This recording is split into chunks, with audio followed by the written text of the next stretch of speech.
Nagsama-sama ang mga grupong nagsusulong na maalis sa pwesto si Vice President Sara Duterte.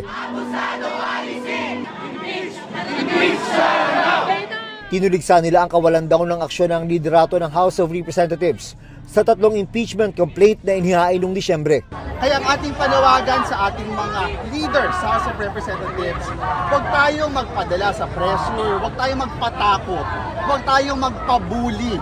Aksyonan natin ang impeachment. Hindi raw sila titigil sa panawagang impeachment hanggang hindi napapanagot ang pangalawang Pangulo sa mga pinagagawa nito gaya ng paglustay umano sa confidential funds. Dahil sa mga ralista, sumikip ang kalsada at bumagal ang daloy ng trapiko. Yung mga crowd po kasi masyado na naokupa yung kalsada. Kaya ang ginawa po natin dyan, yung mga pulis po natin, medyo sila po yung naging linya para yun po yung maging daanan po ng mga tao.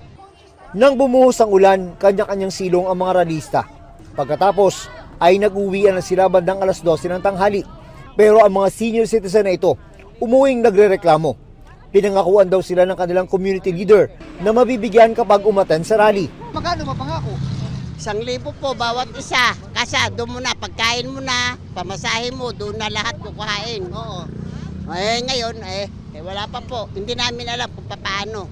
Kahit papaano lang naman, kung kahit pamasahe may balik, wala pang kain. Sinusubukan naming makuha ang panig ng mga organizer ng rally ukol dito.